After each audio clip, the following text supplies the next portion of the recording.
सभी को नमस्कार। आज हम कक्षा 8 संस्कृत विषय की वर्कशीट हल करेंगे जो व्याकरण के आधार पर है। पहला क्वेश्चन देखिए। संस्कृत वर्णमालायां कति वर्णाः भवन्ति? संस्कृत वर्णमाला में कितने वर्ण होते हैं?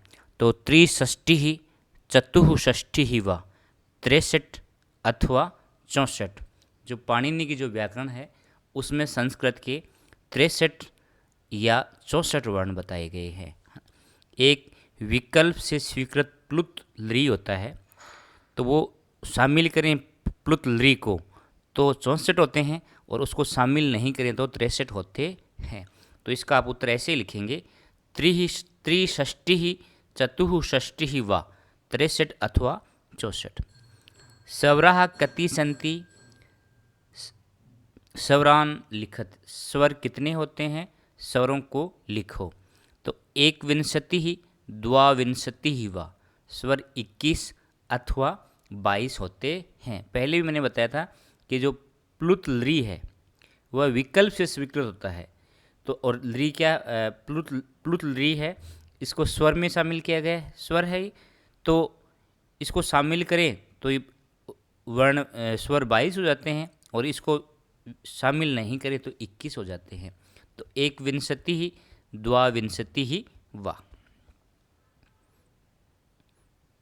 नाम कौन कौन से देखो, ए ई उ री लृ, ये 5 तो ह्रस्व स्वर हैं। आ ई उ री ए ओ ऐ औ, ये 8 हो गए दीर्घ स्वर। और प्लुत ए, जो 3 का निशान लिखा है ना, ये प्लुत का होता है।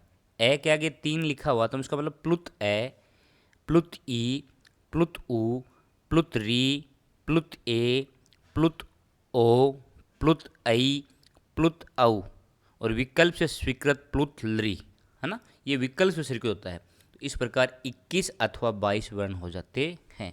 देखो, ह्रस्व एक मात्रा वाले वर्ण होते हैं, दीर्घ 2 मात्रा वाले वर्ण होते हैं, और प्लुत 3 मात्रा वाले वर्ण होते हैं। मतलब जिनमें समय कम लगता है ह्रस्व है, जिनमें 2 मात्रा के समान समय लगे वो दीर्घ हैं। जैसे ए ह्रस्व है, आ दीर्घ है, और आ ये क्या हो गया, प्लुत हो गया।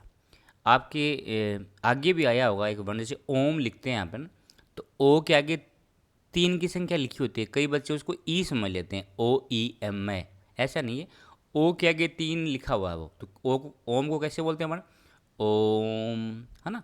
दीर्घ मात्रा से थोड़ा ज़्यादा समय लगता है, वो होता है प्लुत स्वर। काम में कम आता है आजकल। लौकिक संस्कृत में, वैदिक संस्कृत में इसका तो बहुत प्रयोग हुआ है, लौकिक संस्कृत में इसका प्रयोग कम हुआ है। तो ये पाणिनि व्याकरण के अनुसार बता रहे हैं अपन, 21 अथवा 22 स्वर होते हैं। तीसरा है, स्पर्श वर्णा कति सन्ति? स्पर्श वर्ण कितने होते हैं? तो पंचविंशति ही, 25 होते हैं। स्पर्श वर्ण कौन से होते हैं? कै से लेकर मै तक, कै वर्ग, कै ख ग घ ड़, चै वर्ग, टै वर्ग, तै वर्ग और पै वर्ग, है ना। तो कै वाली लाइन से लेकर के पै वाली लास्ट के अंत तक, तो कै से मै तक ये 25 स्पर्श वर्ण होते हैं, व्यंजन होते हैं। टै वर्ग से वर्णा लिखित, टै वर्ग के वर्ण लिखो। तो देखो, टै वर्ग का मतलब है टै, जो टै की जो लाइन है उसमें कौन कौन से वर्ण आते हैं? तो टै, ठै, डै, ढै, अण, है ना। कै वर्ग में, चै वर्ग में, टै वर्ग में, तै वर्ग में, पै वर्ग में, ये सारे वर्ग वाले 25 क्या हैं? स्पर्श वर्ण हैं। पांचवा देखो, दंते सकार है। देखो ये जो स है आपकी लाइन में आते हैं, तो इसमें दंते सकार कौन सा है? ये स है ना। स्वरः कौन कौन से हैं? ए ई ओ, मिलान करने वाले हैं। अंतस्थ कौन से हैं? ये व रे ल। उष्म्यः, उष्म कौन से हैं? श श है। तो उष्म व्यंजन श श है, अंतस्थ व्यंजन ये व रे ल, और दंते सकार, सकार ये 3 प्रकार के होते हैं, ध्यान ही आपको। एक तो तालव्य श होता है, एक मूर्धन्य श होता है, और एक दंते स होता है। इचुये शानाम तालव्य है, जो पहला श है वह तालव्य है। ऋटुर शाणाम मृधा, जो दूसरा श है वह क्या है? मूर्धन्य है। और लृतुल सा नाम दंता, और जो तीसरा स है वो क्या है, दंते है। तो इन तीनों स के उच्चारण अलग अलग तरीके से होता है। इसीलिए कई कई बच्चे कहते हैं कि सर 3 स की ज़रूरत ही क्या थी। उच्चारण उच्चारण जो अंग है वह तीनों का अलग है।